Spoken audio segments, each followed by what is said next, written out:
레위기서 1장 9절입니다.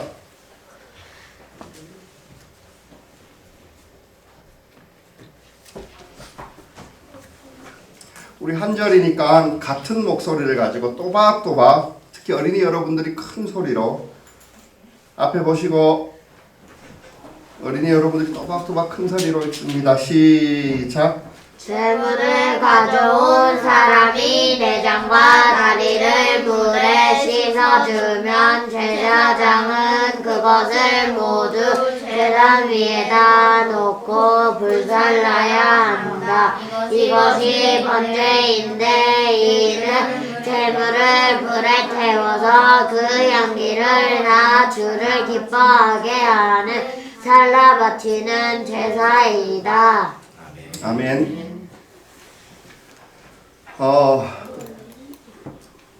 레위기서의 5대 제사는 사실 우리 편에서는 예수 그리스도를 통해서 바라볼 수 있는 기회가 있어서 참 감사한 것입니다.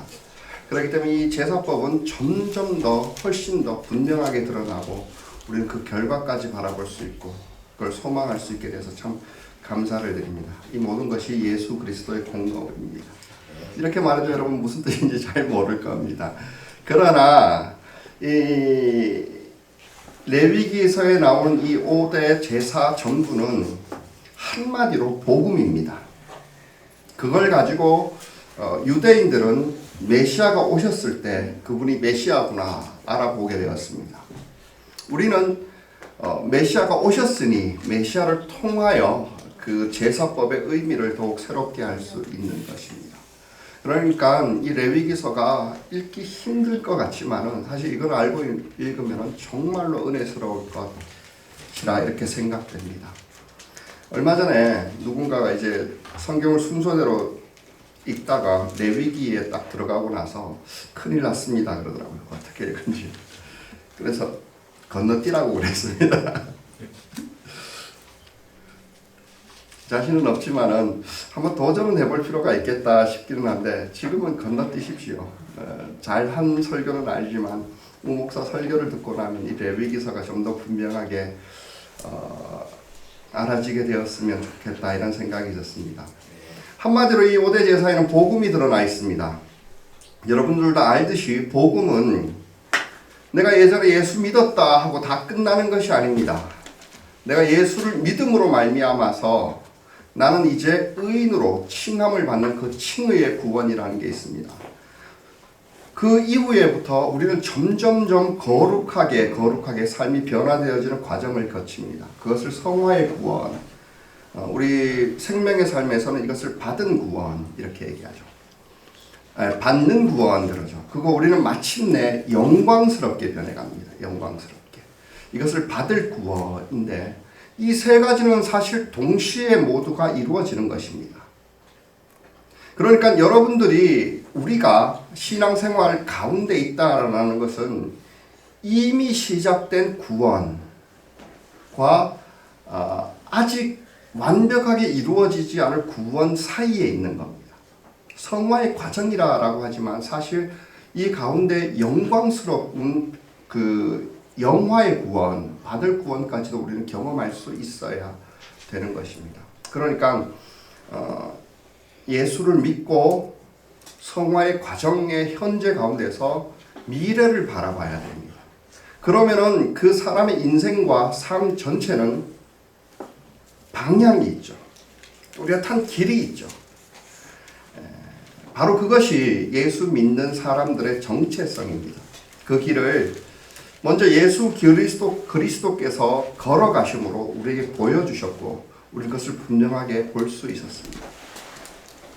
생명의 삶에는 사람들에게 숙제를 통해서 성경을 읽으라 라고 이야기를 하는데 누차 성경을 읽으면서 제가 강조하는 게 뭐냐면은 성경을 객관적으로 한번 읽어보십시오. 좀 선입견을 가지지 말고 성경을 읽어보십시오. 왜 그럴까요? 많은 사람들이 예수 그리스도란 분에 대해서 선입견을 가지고 있습니다. 그것 때문에 신앙생활 자체가 굉장히 뒤틀려 있는 것을 보게 됩니다. 많은 사람들이 예수 그리스도가 행복했을까요? 라고 물어보면은 아니래요. 아니래요. 거룩했을까요? 라고 물어보면은 거룩했을 것 같다라고 그럽니다. 사실 예수 그리스도가 우리가 선입견으로 가지고 있는 예수 그리스도의 거룩과 정말로 성경에 나오는 예수님의 거룩이 틀리다는 건 알고 계시죠? 근데도 우리는 넘겨짚고 그 장면을 보고 그 이후의 것들을 성경에서 보지 않습니다. 예수 그리스도는 한마디로 굉장히 행복한 분이셨습니다. 운 시간보다, 괴로운 시간보다 웃었던 시간이 훨씬 많습니다. 예수 그리스도의 거룩이란 소위 말하는 선입관을 가지고 있었던 종교 지도자들, 목사님들로부터 먹고 마시기를 탐하는 자라고 불렸어요. 누구와 함께? 죄인들과 함께.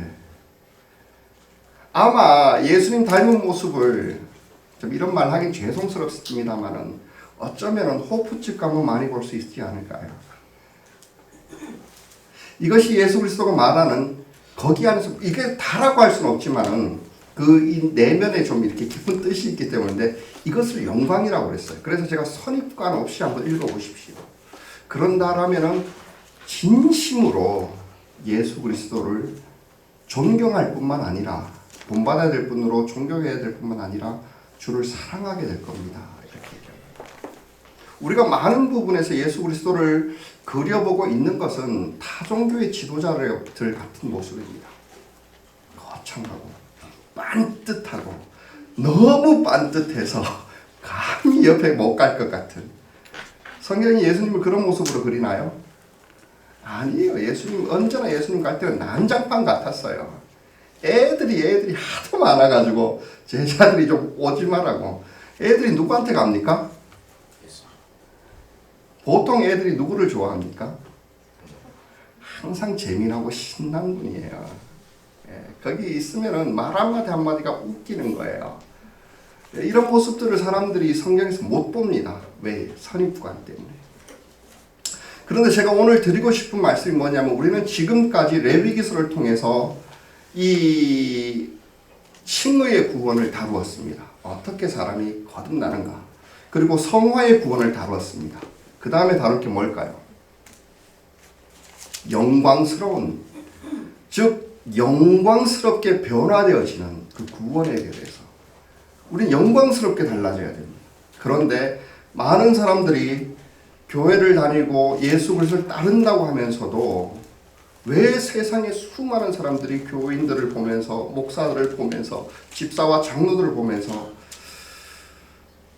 영광스러워하지 않을까요? 저렇게 되고 싶지는 않아 그럴까요? 왜 그럴까요? 그들은 우리죠, 뭐. 그들에게는. 우리는 어쩌면 하나님이 보여주셨던, 예수님이 걸어가셨던 이 영광을 잃어버렸던 것입니다. 많은 사람들이 교회의 영광이 흐려졌음을 인하여서 한탄해하고 슬퍼합니다. 많은 사람들이 그리스도인이 영광스럽지 않음으로 인해서 우리가 잘못 살았다 하고 가슴을 치우며 회개하기도 합니다. 우리 스스로를 자책하면서 이러면 안 돼, 이러면 안 돼, 이러면 안 돼 라고 하지만은,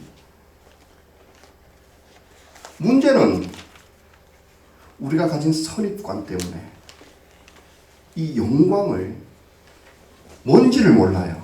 영광이 뭔지를 몰라요. 그리스도의 영광이 정말 무엇이었는지 사람들은 몰라요. 기껏해야 교회 와갖고 인상 빠 있어가지고 내가 얼마나 세상에서 많이 희생을 했고, 내가 얼마나 주를 위해서 노력했고, 내가 헌금을 얼마나 했고, 봉사를 얼마나 했는지 그거 말해주는 게 고작 그리스도의 영광이었다라고 착각하면서 살아요. 그래서 존경스러울 수는 있습니다. 그 금욕이. 그러나 저렇게 되고 싶지는 않은 거예요. 여러분, 사도들의 글에서 이런 모습이 어디에 나타나옵니까? 항상 이런 모습을 경계하라고 그러고 있어요. 그리스도의 정체성이란 뭡니까? 전도까지 포함해서 니들 모임, 그 영광스러운 모임을 불신자들이 보면 흠모하게 될 거야. 그래서 아마 물어보게 될 거야. 도대체 왜 그렇게 기뻐하니? 왜 그렇게 행복한 거냐? 마음에 있는 소망을 물어보면 그것을 답할 수 있도록 대답할 것을 미리 준비해요. 어떤 사람이 이것을 대답할 수 있을까요? 성경을 정확하게 알고 이 말씀에 있는 영광이 무엇인지 바르게 아는 사람입니다. 그래서 우리가 왜 그렇게 되었는지를, 왜 이렇게 행복하고 왜 즐거운지를 설명해 줄 수 있는 사람입니다. 여러분, 이제 묻고 싶습니다. 여러분, 영광의 주님을 여러분들이 주인으로 모시고 그분이 따라갔던 길을 따라간다라고 이 자리에 있는데, 누군가가 당신이 왜 그렇게 좋아하고 즐거워합니까? 라고 물어온다라면 설명해 줄 수 있습니까? 어린이 여러분, 교회 가면 재밌다고 그러죠. 그게 영광이에요. 그래서 친구들 보고 가자고 그러죠. 근데 왜 재밌어라고 물으면 뭐라고 대답해 줄래요? 놀아서. 그렇지, 맞아, 그거예요. 놀아서. 근데 이 얘기는 하면 안 돼요. 설교는 재미없는데 예배는 재미없는데, 왜냐하면 이 예배를 통해서 영광스럽게 되는 거기 때문에. 아무튼 여러분들은 이 영광이 무엇인지 알아야 됩니다. 그러나 참 제가 마음에 답답한 것이, 이것을 내 입으로 어떻게 다 설명합니까? 불가능합니다. 그러나 개념에 대해서는 이 레위기에서 나오는 이 모습과 예수 그리스도와 사도의 글, 성경 전체가 영광의 말씀 그러잖아요. 성경 전부가 이 그리스도의 영광에 대해서 이야기를 하고 있으니 아마 여러분 개념은 잡을 수 있도록 제가 한번 설명해 보려고 하는 것입니다.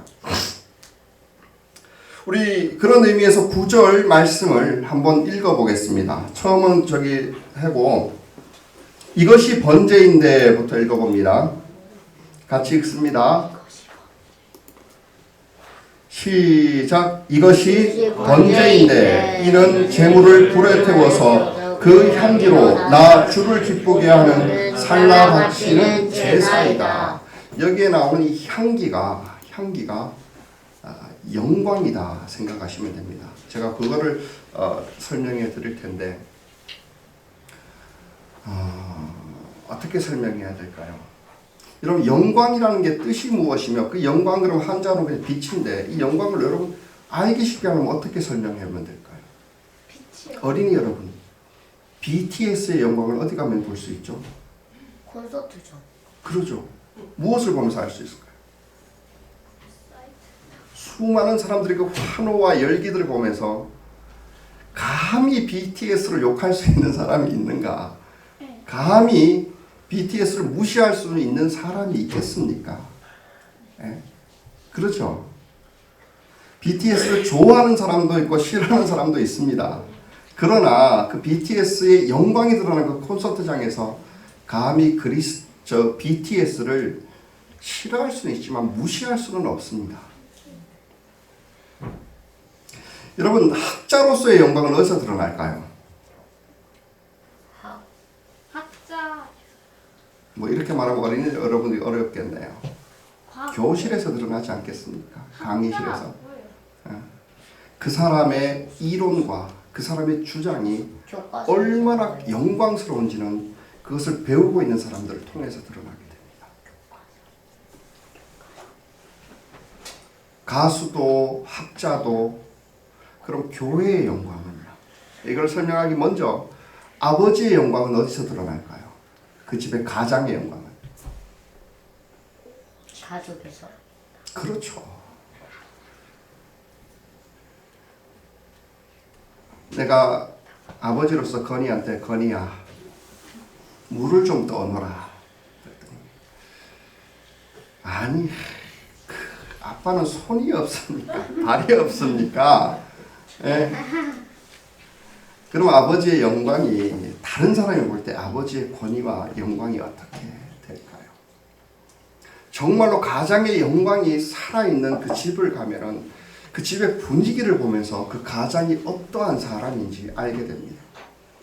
딱 집 들어가면서부터 마당에 항상 빗질이 되어 있는 그 깨끗함이 있고, 신발이 가지런히 놓여 있고, 그리고 그 가구들이 정말 적재적소에 배치되어 있는 모습과 그것들을 바라보면서 사람들은 이 집 된 집이네 하면서 가장을, 물론 밥은 엄마가 했고 청소는 자식이 했을 수 있습니다. 그러나 그곳에 가장의 영광이 거기에서 드러나는 것입니다.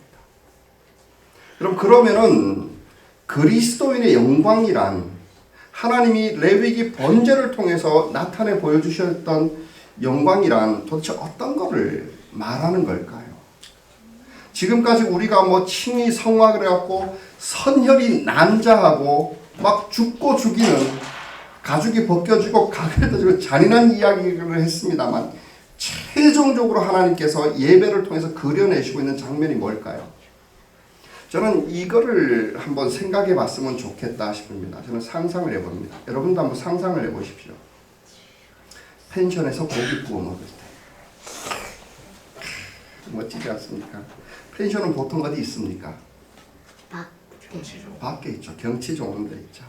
아름다운 경치가 있는 곳에 저녁 노을이 질 때쯤에 여러분 막 웃음소리와 환희와 박수가 들려오는 거예요. 거기서 펄펄 냄새가 나요. 무슨 냄새?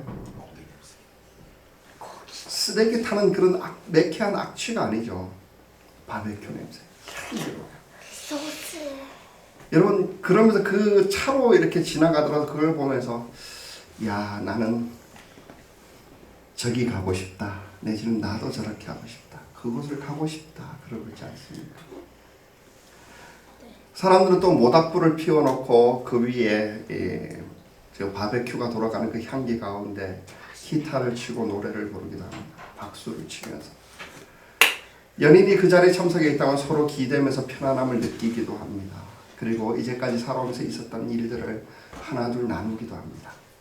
그러면서 서로 위로를 하기도 하고 기쁘고 즐거운 얘기를, 안타까운 일들이 있으면 위로하고 좋은 일이 있으면 서로 축하하고 흥의 겸 일어나서 환호하고, 그리고 밤새도록 항상 아이들은 어지럽혀지는 그 소리를 지르면서 소리를 고래고래 강을 지르고 장난치고 뛰어다니는 그 모습들.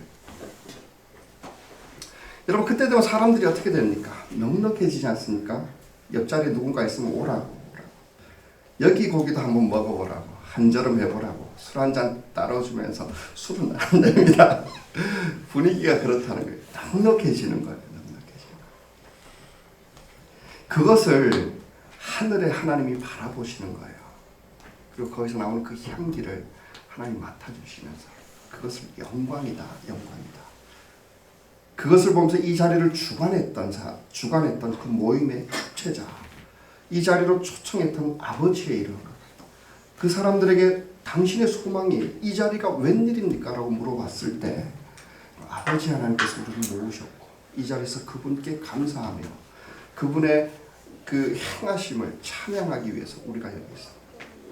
바베큐 냄새가 나면서 우리 예배는 뭐가 잘못되었죠? 바베큐 냄새가 안 나요. 바베큐 냄새가. 저는 그래서 소망해 봅니다. 이것이 가장 실천적으로 이루어질 수 있는 것이 목장입니다. 목장.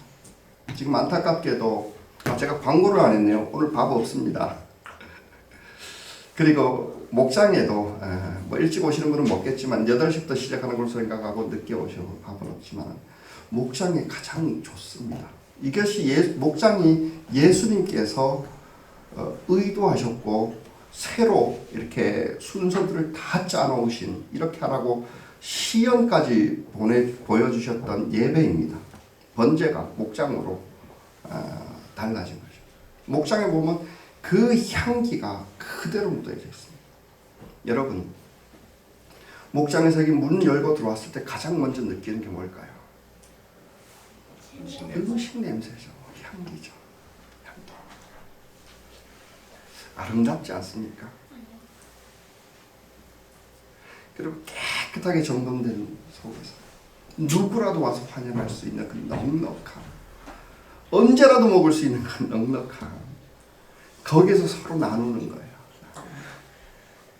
그리스도의 행하심과 내 삶 속에 역사하신 것들을 나누고 그에게 감사를 돌려드리며 또 그에게 앞일에 인도하는 구하는 그런 것들. 여러분, 그렇게 해서 예배를 배운다라고 하면은 사실 이 번제보다 더 좋은 거 없습니다. 우리 번제를 뭐 그대로 시연할 필요는 없지만은 우리는 그 펜션에 가고 고기 구워 먹으면서 아이들의 신앙 교육을 시키는 게 너무너무 좋겠다 이런 생각이 들어서 이 정도면 여기서 설교를 끝내도 되죠. 나머지는 펜션에 가서 배우자 그러면은 애들이 너무 좋지 않을까 그런 생각이 듭니다. 예배는 결론적으로 이런 풍성한 축제를 그릴 수 있어야 됩니다. 하나님 번제를 통해서 그 이후에 이 다음에 나오는 모든 제사를 통해서 이 축제를 그려내고 계시는 겁니다. 거기는 환호와 춤이 있는 겁니다. 그 속에서 하나님의 영광이 드러나게 되는 것입니다. 여러분 그렇기 때문에 목장을 준비하는 그 목자와 목녀들은 이것을 염두에 두고 준비를 해야 됩니다. 일단 사람들을 감동을 냄새로부터 감동을 시킬 수 있다 생각을 하셔야 됩니다. 그래서 기도하는 마음으로 밥을 준비하는 거예요. 가장 좋은 재료를 가지고 가장 아름다운 모습으로 꾸미면서 그걸 가지고 이제 준비를 하는 거예요. 그것이 사람의 마음을 녹이는 거예요. 무장을 해제시키는 거예요. 그러면 서로의 삶을 나누게 되고 문제 해결이 거기에 있고 서로 위로와 평안을 얻는 그 장면들을 바라보시는 거예요. 그 목장이 이랬으면 좋겠다 싶습니다. 그래서 본론으로 들어가서 이 영광이 무엇인지 영광을 영광을이란 단어가 돌출해내기까지 번제에서부터 시작했고 예수님을 건너 사도들이 정리하는 것 폭이 좀 넓지만은 오늘은 그 영화의 구원으로서의 그 번제에 대해서 서론적인 거라고 생각하시면 됩니다. 그렇게 살펴보도록 하겠습니다. 첫 번째로 예배는 향기라는 겁니다. 번제의 목적은 향기를 내는 겁니다. 싸그리 태워서 없애는 게 목적이 아니라 향기를 일으키는 겁니다. 이것을 왜 그 악취나 뭐 냄새나 이런 걸로 표현하지 않고 영어 성경은 아로마 스위트 아로마라고 표현을 했어요. 왜 향기로 표현했을까? 최종적으로 그걸 겨냥하고 있습니다. 모든 과정 가운데 결론은 향기여야 한다는 겁니다. 향기를 내기 위해서 이 모든 과정이 필요했다라는 겁니다. 그래서 9절 마지막 부분에 보면은 이렇게 이것이 번제인데 번제의 최종적인 목적을 나타내면서 제물을 불에 태워서 그 향기로 나 주를 기쁘게 하는 살라 바치는 제사이다 이렇게 표현합니다. 번제란 뭐라고요? 제일 중요한 게 향기로 하나님을 아버지를 기쁘게 하기 위해서. 그렇다면 이 향기가 의미하는 것이 무엇일까요? 스위트 아로마, 이 향기가 의미하는 게 뭘까요? 사도들은 이 번제에서 나는 태워 바치는 이 번제에서 나는 향기를 가지고 항상 그리스도인의 삶으로 표현하고 있습니다. 고린도후서 2장입니다. 이건 사실 고린도 연결을 하기 위해서 고린도 후서를 전부 다 이게 좀 이 문제를 강의를 해야 되는데 그냥 향기가 어느 위치쯤 되는지만 개념만 잡으셔도 될 것 같습니다. 고린도후서 2장 14절부터 제가 읽어드리겠습니다. 그러니 그리스도의 개선 행렬에 언제나 우리를 참가시키시고 그리스도를 아는 지식의 향기를 어디에서나 우리를 통하여 풍기게 하시는 하나님께 감사를 드립니다. 우리는 구원을 얻은 사람들에게 가운데서나 멸망을 당하는 사람들 가운데서나 하나님께 바치는 그리스도의 향기입니다. 그러나 멸망을 당하는 사람들에게는 죽음에 이르게 하는 죽음의 냄새가 되고 구원을 얻는 사람들에게는 생명에 이르게 하는 생명의 향기입니다. 그런 일을 누가 감당할 수 있겠습니까? 어찌됐든 향기라는 거예요. 향기라는 건데 그 향기가 어떤 향기냐라고 했을 때 이건 다음번에 설명드리니까 자세하게 하진 않겠습니다. 향기긴 향기인데 동일한 향기인데 보는 관점에 따라서 사람의 위치에 따라서 두 가지로 극명하게 갈려져 버리게 됩니다. 하나는 어떤 사람이 그 향기를 바라보면 무슨 향기가 된다고요? 죽음의 향기. 죽음의 향기. 그러나 구원을 얻는 사람들에게는 생명을 이르게 하는 향기. 이게 뭘 말하는 걸까요? 한마디로 하면 예수 닮은 삶입니다. 여러분, 예수 닮은 삶을 살아가는 사람들은요, 초대교회에 이것이 이루어졌던 사람들의 정체를 바라보면 어떠냐 하면은 절대로 비난할 수가 없었어요. 진실을 알고는 비난할 수가 없었어요. 그러나 예수를 안 믿는데 저렇게 하면은 죽을 텐데, 저 정도면 손해볼 텐데 왜 저렇게 하지 않은 의문이 있었던 거예요. 그러나 구원 얻는 사람들에게서 그 장면을 똑같이 보면은 생명의 향기. 우리 모두가 그리스도 십자가를 바라볼 때마다 우리는 십자가가 불도 나고 너무 예쁘게 그려져서 그런데 사형틀인 거 아시죠? 피가 묻어있는. 수많은 사람들이 그 장면을 이렇게 바라보는 거예요. 죽었네. 근데 어떤 사람들은 십자가를 보면서 생명의 십자가인 거예요. 나를 살렸네.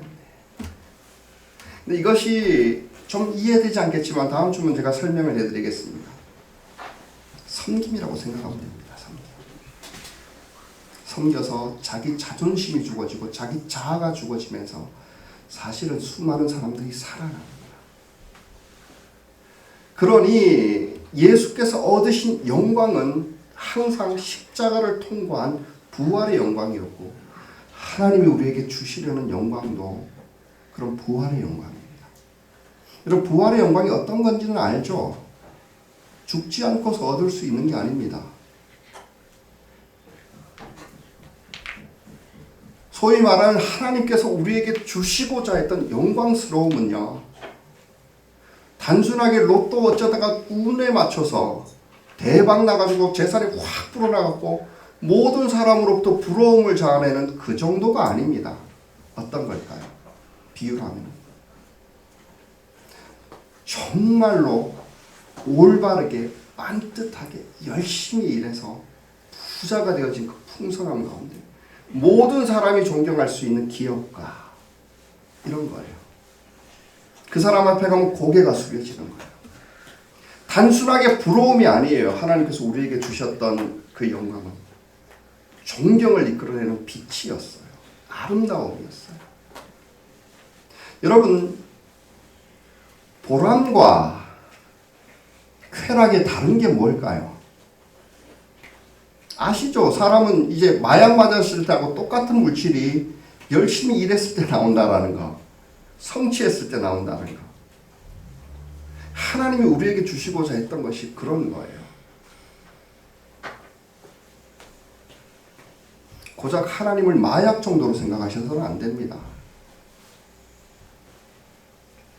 이 영광입니다. 그렇기 때문에 우리 삶 가운데 최종적으로 영광스러워. 수많은 사람들이 그리스도의 영광과 교회의 영광을 이야기하면서 항상 부정적인 것만 이야기하는데 이 영광을 몰라서 그래요. 하나님께서 약속하셨기 때문에 이 영광을 반드시 얻게 할 겁니다. 아까 전에 펜션에서 고기 굽는 거 얘기하겠지만 그 가운데 누군가는 볼을 지피고 있었고 누군가는 밥을 푸고 있었고, 그런 모든 섬김들 가운데 하나로 보면 환호와 즐거움이 있는 이 모습을 이야기하는 거예요. 여러분, 언제 이 영광이 흐려집니까? 제일 나쁜 사람이 이런 아름다운 예배 가운데 이거 내 돈으로 샀어, 줄까 말까, 맛있다고 인정을 해야 그 다음부터 먹을 수 있는 거예요. 예? 알아줘야 된다는 거예요. 내가 했다라는 거예요. 거기 어디 하나님의 초청에 그림자가 있습니까? 이런 영광을 이야기하는 게 아닙니다. 저는 이것을 생각해 봅니다.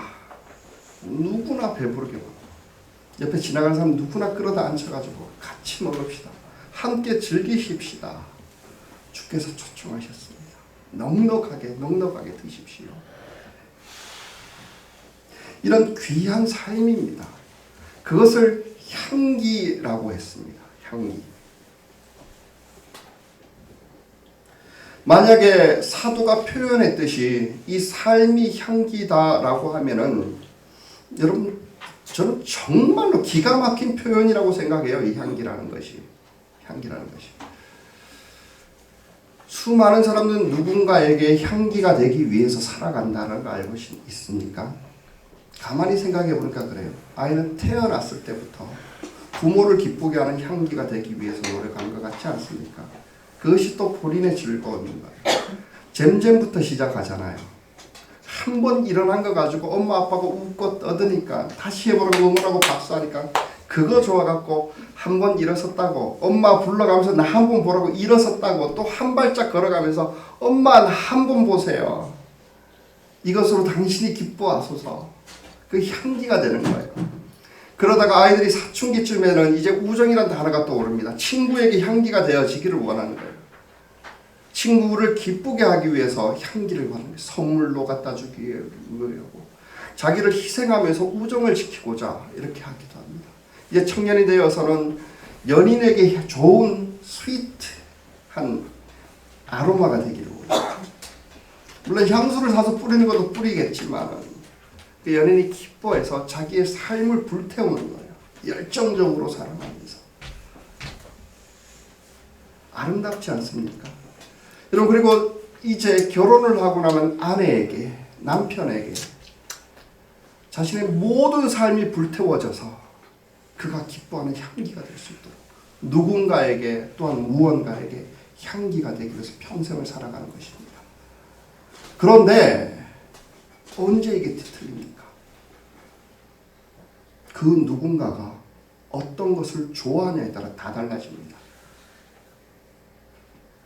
여러분, 돈을 위해서 자신의 삶을 불태워서 냄새가 되게, 이건 냄새라고 해야겠죠. 그런 사람도 있습니다. 명예를 위해서, 권력을 위해서, 더 나아가서 헛된 욕망을 위해서 자신의 모든 삶을 불태우면서 향기가 되게 하는 사람도 있습니다. 그런 삶이 부럽습니까? 그 수많은 것 중에 하나님은 하나님께서 기뻐하시는 향기가 되라고. 네 모든 삶이 다 불태워져서 하나님이 기뻐하는 향기가 되게 하라는 뜻입니다. 이것 때문에 그리스도의 삶이라고 불렀고 번제에서도 이것을 말하고 있는 것입니다.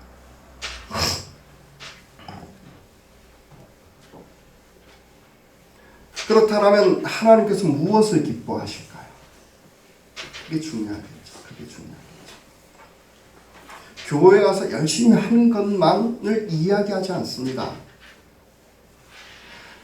여기서 중요한 것이 제단입니다. 제단. 성경에서는 이것보다 뭐 더 다른 것들도 수많이 표현을 하고 있지만 대표적인 제단이 있어요. 사도들이 말한 제단. 뭐가 있을까요?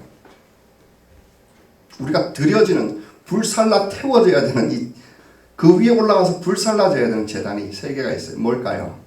첫 번째가 교회. 순서가 중요하진 않습니다. 두 번째가 가정. 세 번째가 생업, 즉 직장입니다.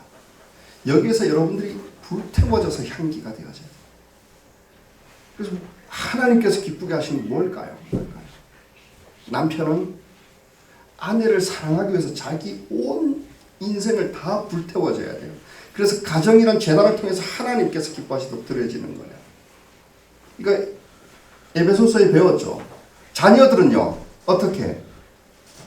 부모에게 순종하기 위해서 그 재단 위에서 자기 자신을 모두 다 불태워져서 향기로 하나님께 드려지는 거예요. 직장에서는요, 주께 순종하듯이 사장님과 상사에게 순종을 하여서 시키는 대로 해가지고 아버지 하나님께 되죠.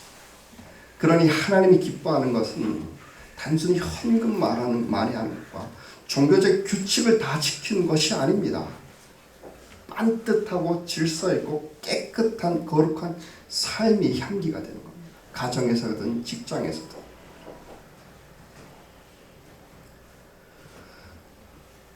향기는 바로 그리스도의 삶입니다. 그런데 두 번째로 이 향기는 그리스도의 영광이다 이렇게 표현할 수가 있습니다. 좀 지나간 얘기인데 아까 전에도 제가 향기라는 단어가 나오는 것이 고린도후서 2장에서 설명을 했습니다만 쉽게 말하면 고린도전서 2장에서는 이 향기가 그리스도인의 삶이라고 이야기를 하면서 3장에 넘어가면은 다시 또 똑같은 위치에서 설명하기 쉽게 하기 위해서요. 똑같은 위에서 그리스도의 삶을 가지고 뭐라고 표현했을까요? 노래가 있어서 다 알 겁니다. 똑같은 1절이 향기고 2절은 너는 그리스도의 향기라 이렇게 시작하는 건데 2절은 너는 그리스도의 편지라. 편지를 설명하려고 하는 게 아니고 편지도 그리스도의 삶을 얘기하는데 사도는 여기서 한 단계 더 나아가서 즉 그리스도의 삶은 향기이자 편지이고 그리고 최종적으로 어떤 걸 결론 짓냐면 그 모든 것은 그리스도인의 영광이다. 쉽게 말하면 우리가 아까 전에 얘기했듯이 교회가 그리스도의 영광을 잃어버렸고 교회가 사람들로 비난당하는 것처럼 비난당할 때마다 그리스도의 영광이 꺾인다고 할 때 이 모습이 꺾이고 있는 것입니다. 수많은 사람들이 교회를 비난하면서 사실 교회 건물이 허접해서 그러지 않습니다. 교회에 드려졌던 헌금이 부족해서도 아니었습니다. 항상 성도들의 삶이 어그러지고 뒤틀려지면서 그리스도의 영광이 흐려지고 있다는 걸 명심하셔야 됩니다. 어쨌든 이것은 그리스도의 영광으로 흐려집니다. 이것은 4장 전체를 한번 읽으셔야 되는데 제가 18절만 대표적으로 읽어보겠습니다. 처음에 이게 향기를 가지고 편지로 표현하고 있고 그래서 그리스도의 영광으로 표현하는 전환되는 장면이 나옵니다. 그래서 결론적으로 18절에 이런 얘기를 합니다. 우리는 모두 노을을 벗어버리고 노을이 뭔지는 내가 나중에 설명할 수 있었으면 좋겠습니다. 시간 관계상 안 하겠습니다. 노을을 벗어버리고 주님의 영광을 바라봅니다. 이렇게 해서 우리는 주님과 같은 모습으로 변하여 점점 더 큰 영광에 이르게 됩니다. 이것이 영이신 주님께서 하신 일입니다. 그리스도의 영광이란 그렇기 때문에 우리가 그리스도의 편지가 된다는 것은 뭐냐면 점점 더 예수를 닮아가는 거예요. 예수님의 영광이 어땠는지 알죠? 우리가 그 영광스러움에 변화되어지는 것을 영화 그럽니다. 영광의 구원입니다. 예수를 닮아가는 것. 이건 정말 멋지지 않습니까? 여러분 이걸 소망해보고 싶지 않습니까? 수많은 사람들은 권력이라는 것을 영광이라 생각하고 많이 가졌다는 그 증거로 뭡니까? 누가 내 앞에 많이 무릎을 꿇는가로. 그래서 안 되면 제압을 합니다. 성경 어디에도 이게 없습니다. 교회가 똑같은 걸 원했던 것 같아요. 교회가 왜 정치화되어 갑니까? 교회가 왜 권력화되어 가야 했습니까? 왜 데모할 때 교회 이름으로 나서려고 합니까? 오히려 그것으로 해서 말씀의 영광을 다 꺾어버렸지 않습니까? 옳은 것을 정말로 옳다고 인정받지 못하게 되어져 버렸지 않습니까? 그런 걸로는 절대로 권위가 서지 않습니다. 예수 닮아가야 됩니다. 예수 닮는 것이 영광이어야 합니다. 쉽게 말하면 여기서 나온 향기란 그리스도에 닮아가는 우리의 삶이고 이것을 영광이다라고 했습니다. 이 그리스도의 영광에 대해서 또 한 번 표현을 하자면 한 단계 더 나가자면 기억하십시오. 첫 번째 대지가 향기.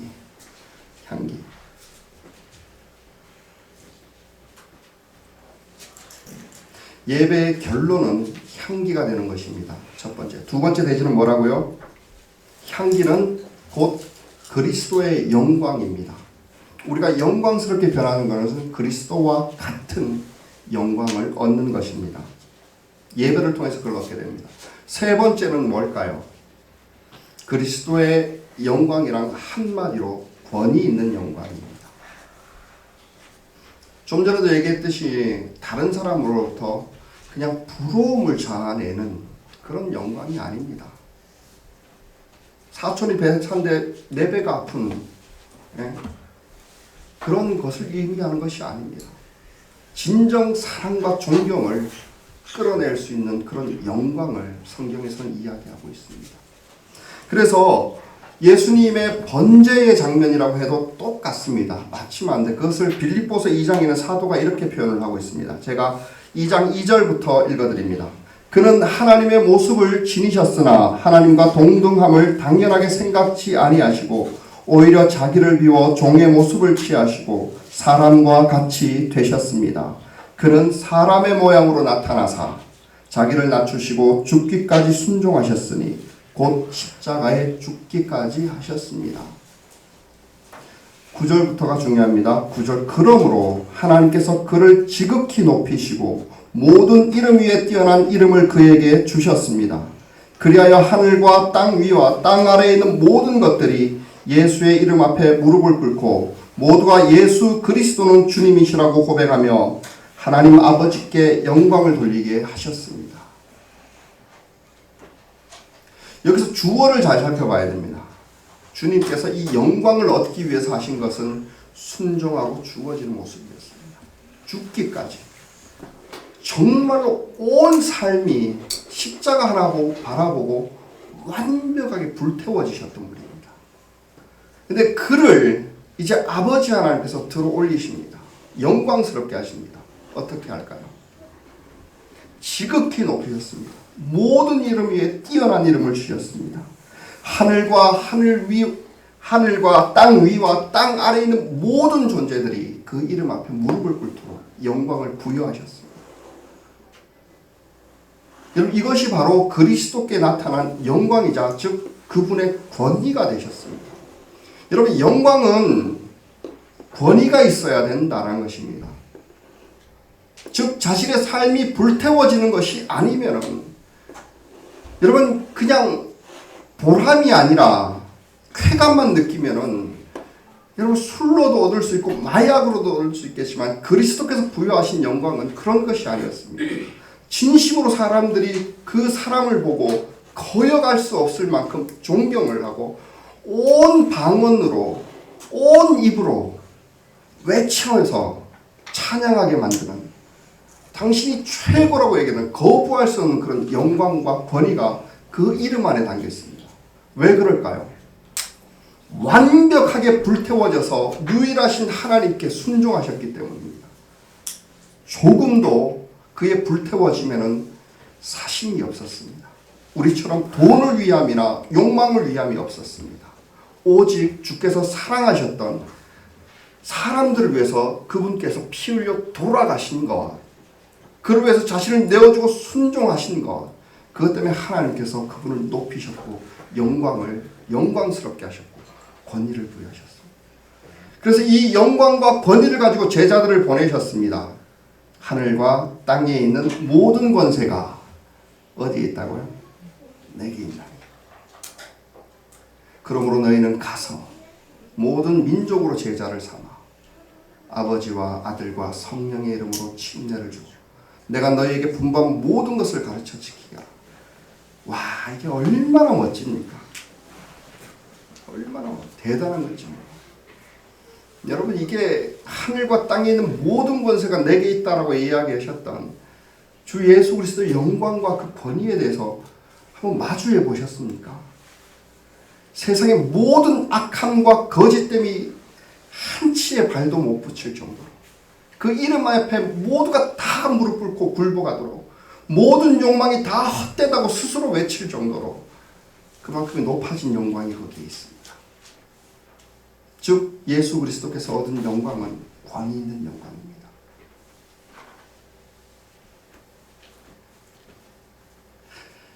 그렇기 때문에 여러분들이 추구하고 바라보고 얻어야 할 영광도 권위가 있어야 됩니다.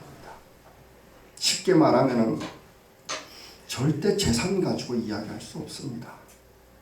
여러분 세상에서 자신의 위치나 직장에서 자기 위치, 직급을 가지고 그것이 설명되어져서는 안 됩니다. 교회 가운데서도 목사라는 직분을 가지고 그것이 설명되어져서는 안 됩니다. 그것은 헛된 권위입니다. 곧 무너질 권위입니다. 예전에 제가 누차 얘기를 하지만은 죄송합니다 이런 분이라서 수영을 배우다가 수영 새벽반이었는데 집사람하고 같이 수영 같이 하는 사람들이 이제 좀 시간이 지났으니까 오늘 저녁에 같이 모이자. 그런데 약속 장소가 호프집이었어요. 우 목사가 갔을까요? 안 갔을까요? 갔어요. 예? 갔어요. 그렇게 쉽게 얘기하면 내 권위가 뭐가 되겠니? 물론 술을 마시진 않았습니다만은 이상하게 처음 모임이다 보니까 옷을 입고 처음 보는 거죠. 정말 집사람을 이렇게 갔다가 우리가 사실 목장 때문에 금요일에 좀 늦게 갔어요. 일부러라도 갔어요.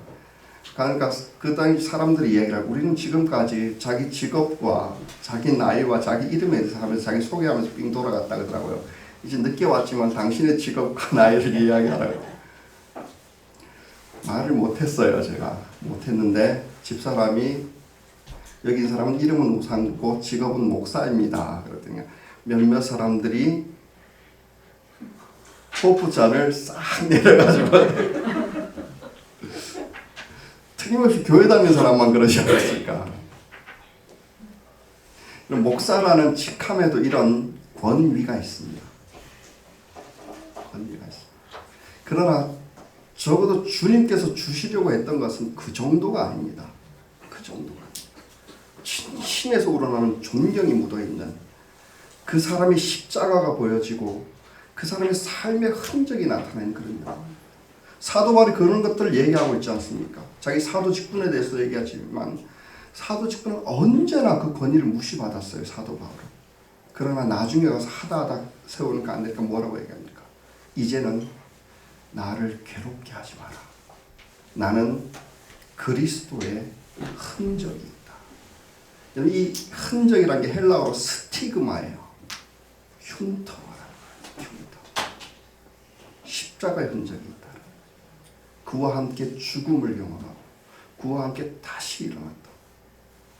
이게 바로 권위입니다. 여러분 자식에게 이런 영광과 권위를 전수해주고 싶지 않습니까? 저는 그래요. 정말 그래요. 우리 애들 정말로 그렇게 갔으면 좋겠어요. 우리 애들 둘뿐만 아니라 여기 있는 아이들이 정말로 그렇게 자라갔으면 좋겠어요. 그리스도인이라고 해서 항상 비굴하지 않고 영광스럽고 자존감이 풍성하고 명예로운 아이들로 자라가게 하시고 어디에 가서도 눈 내려 깔지 않고 당당하고 직업을 떠나서 직장을 떠나서 모든 사람 앞에서 당당한 영광이 발하여지는 그런 영광스러운 아이들로 자라나게 하고 싶습니다. 여러분 이것은 매우 중요한 것입니다. 우리가 무엇을 바라보고 어떻게 자라가느냐 이건 매우 중요합니다. 그러기 위해서 여러분 이 영광이 드러나는 예배를 진짜 경험을 해야 되는 것입니다. 다음 주부터 예배가 무엇인지 이 영광이 무엇인지 다시 한번 또 설명해 보려 합니다. 첫 번째로 마지막으로 내가 얘기하고 싶은 것은 그리스도인의 영광이란 권위가 있는 영광이라는 겁니다. 이 권위라는 것은 성경에 의하면은 모든 것에 다 권위가 있습니다. 컴퓨터는 컴퓨터의 권위가 있을까요? 없을까요? 있습니다. 성경 말씀에 의한 산에도 권위가 있고 나무에도 권위가 있고 하늘에 권위가 있고 땅에 권위가 있고 사람에게도 권위가 있습니다. 권위란 정체성을 이야기하는 겁니다. 그 모든 권위는 아버지 하나님께서 부여해 주셨습니다. 그것이 우리의 영광입니다. 권위 그러니까 여러분 전사님 때 얘기 많이 듣지 않았어요? 누나의 권위. 누나의 권위? 누나의 권위를 인정해야죠. 그죠? 누나는 기분이 좋아요? 그거보다 성경이 먼저 이야기하고 있는 것이 뭔지 아십니까? 자신의 권위는 자신이 세우는 겁니다. 먼저 권위를 세워서 사실 그 앞에 무릎을 꿇게 하는 것입니다. 그래서 우리는 산을 바라보면서 하늘의 권위를 보기는 쉽습니다. 그러나 사람을 바라보면서 아버지 하나님의 그 권위, 부여하신 권위를 발견하기가 어려워요. 왜요? 하나님의 형상을 잘 못 보잖아요. 우리 사람 보면서. 왜 그럴까요? 말씀을 잃어버렸기 때문에 그래요. 창조의 그 섭리가 어긋났기 때문에. 그렇기 때문에 여러분이 권위를 세운다는 게 뭘까요? 간단합니다. 간단합니다. 말씀대로 하면 됩니다. 제단들이 있죠. 가정에서 남편은 아내에게 어떻게 권위를 세워나갑니까? 에베소서에 다 얘기했잖아요. 어떻게 해요? 사랑하되 어떻게 사랑요? 그리스도가 교회를 위해서 자기를 내어줌 같이 사랑하면은 여러분 무섭습니다. 이렇게 되어지면은 아내는 남편을 보면서 하늘의 권위를 보게 됩니다. 여러분 자신을 다 바쳐서 사랑하고 있는데 아내가 그 남편에게 함부로 할 수 있을까요? 없을까요? 절대 함부로 못합니다. 여러분 여기 여성분들 많은데 언제 남편으로부터 존중받는지 아십니까? 남편에게 순종할 때입니다. 안 믿어지면 성경이 안 믿어지는 거고요. 성경이 그렇게 되어 있습니다. 그런데 남편으로서 아내를 바라보니 아내의 권위가 정말로 거역할 수 있는 권위가 언제 세워지냐면 내 한마디에 순종할 때 절대 그에게 함부로 못합니다. 그게 권위입니다. 여러분 가정에서 자식의 권위가 아무리 어린 아이라도 할 수 있는 그 권위가 뭔지 아십니까? 부모에게 순종해 보십시오. 부모가 여러분들을 함부로 할 수 있을 것 같습니까? 막 화내고 막 이렇게 할 수 있을 것 같습니까? 불가능합니다. 아이들이 여러분들 부모님의 말을 무시한다고요? 천만에요. 그것은 자기가 권위를 잘못하려고 하는 거예요. 언제 그 권위가 세워질까요? 부모는 주의 말씀과 교양으로 훈계하라. 대부분의 아이들이 부모를 무시할 때가 언제인지 아십니까? 가만히 보니까 엄마는 지 멋대로 한다. 아빠는 자기 원하는 대로만 한다 그럴 때요. 아니에요. 자기가 하늘의 하나님께 순종하고 그 교양과 훈계로 아이들에게 얘기해 보십시오. 적어도 부모들은 자식들이 바라볼 때 저 분은 아버지 하나님께 순종하고 아버지 하나님을 경외하고 있다는 이 모습 하나만으로 아이들은 부모님 앞에 고개를 숙입니다. 거부할 수가 없습니다. 어마어마한 권위입니다. 이 모든 것이 합쳐져서 그리스도의 영광과 권위라고 그러고 그 권위가 어떠한지 알죠? 하늘에 있는 것이나 땅 위에 있는 것이나 땅 아래에 있는 모든 무릎을 예수 이름 앞에 꿇고 그 권위에 복종하도록 하셨습니다. 우리는 그 이름을 힘입어서 하나님께 나아가. 여러분 이 이름 하나면은 예수 그리스도 이름 하나면 세상의 모든 것이 다 복종합니다. 여러분 권위 있는 영광을 취하십시오. 그러기 위해서 자식이라면 아이들은 어떻게 해야 된다고요? 말씀대로 가정에서 부모님에게 순종하십시오. 학교에서는 친구들을 섬겨 주십시오. 직장생활 하시는 분들은 사장님께 순종하십시오. 사장 대신 자영업자들은 고객과 부하 직원에게 함부로 하지 말고 그리스도께서 교회를 사랑하시고 같이 세워주십시오. 아내는 남편에게 순종하십시오. 남편은 아내에게가 아니고 아내를 사랑하기를 그리스도께서 자신을 주신 것 같이 하십시오. 자식을 대할 때 나의 욕망과 나의 원을 따라 자식을 교육하지 마시고 주의 교양과 훈계로 자식에게 권하십시오. 절대로 분노에 차지 않도록 그렇게 하셔야 합니다. 여러분 이것이 그리스도인의 영광이고 이것이 예배의 결론이어야 합니다. 여러분 그 제목들을 가지고 이 자리에 나와서 이렇게 만들어주신 아버지 하나님을 찬양하고 높여들고 감사하는 것이 예배입니다. 노래 목소리 좋다고 끝나는 것이 아니라 순서의 화려함에 있는 것이 아니라 헌금의 액수에 있는 것이 아닙니다. 여러분 이 모든 것이 여러분의 삶의 제단 위에서 불태워지기를 소원하는 것입니다. 기도하겠습니다.